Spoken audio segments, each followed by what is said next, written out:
Ja se zovem Ivica Buturac. Ja sam Ljiljana Brković-Zovčić. Hrvoje Penavin se zovem. Ja sam Drinka Mažić. Iz Petrinje sam, radim u Sisku. Ja sam inženjer građevine. Bavim se mnogim stvarima, ljekovitim biljem, pomažem kćeri u hotelu za pse. Sada sam umirovljenik, a za umirovljeničke dane sam si odabrao hobi. Na tečaj keramika 54+ sam se prijavila zato što već dugo vremena imam želju upoznat glinu kao medij, međutim do sada nisam imala priliku za to. I kad sam pronašla natječaj, znači, obzirom da po životnoj dobi spadam u tu kategoriju, nisam imala dileme niti jednog trenutka i odlučila sam naprosto iskoristiti priliku koja je pružena. I to mi se činilo jako zanimljivo i javila se u meni želja i onda sam na sve načine pokušala doći do toga. Kad se ukazala prilika, ja sam bila među prvima, vjerujem, koja se prijavila. Pa sreo sam jednog mladića koji me je pitao ali imam više od 54 godine. Pa sam rekao da i tako je sve počelo. Na ovoj radionici mislim da je super to što se odvija online. Skraćuje vrijeme dolaska, odlaska.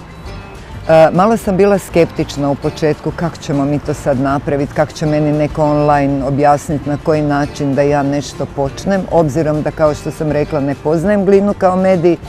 Međutim, vidim sada tu jednu ogromnu prednost.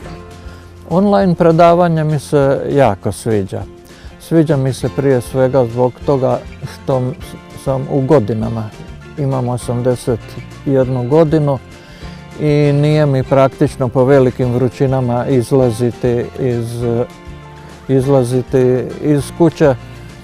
Možeš biti u pidžami, možeš biti u trenirci, možeš biti u dnevnoj sobi, možeš biti na dvorištu. Znači, prilagodiš to onom kako se u tom momentu osjećaš. Što se tiče pandemije, i tu sam zaštićen.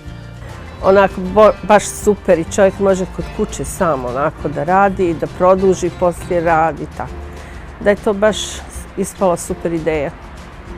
Ili ja volim raditi malo drugačije od onog što naš voditelj kaže i onda je isto to zanimljivo što ne mora cijelo vrijeme biti kamera uperena u mene, a sve čujem što mi čovjek kaže i mogu pitati što god me zanima, tako da sam u direktnom kontaktu sa nekim ko me uči.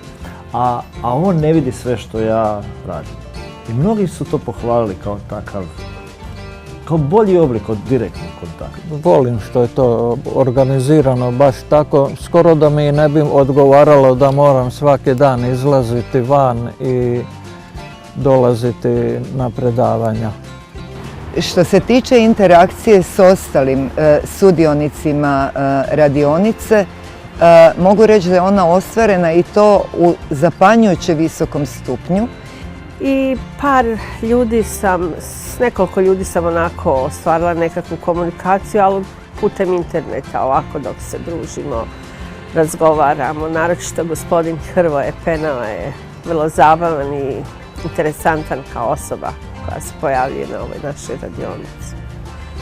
Mi se međusobno ne vidimo, to jest vidimo eventualno netko ako uperi na svoj rad ili tako, znači vrlo mali je kontakt taj međusobni. Ali je jako zanimljivo što mi na neki način vidimo te radove, imamo i grupu gdje si poslikamo radove, pa vidimo što je tko napravio i vidimo u stvari koliko ko osjeća to, kakav je tko. Dobili smo jedan Microsoftov program koji služi baš za takve svrhe gdje se online ljudi sastanu i međusobno razmjenjuju informacije. Tako da vidimo se, možemo razgovarati, izgleda sve kao da smo na pravom sastanku. Sad smo već počeli nekako upoznavati jedni druge, znači već su se nekako iskristalizirali oni koji su onak super, mi koji nismo tak super.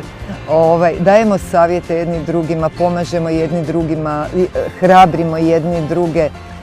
naprosto jedna izuzetno dobra atmosfera sa ponekim ispričanim vicem, sa ponekom šalom, ali zapravo sve u cilju da nekako podržimo jedni druge, da taj naš rad bude što bolji.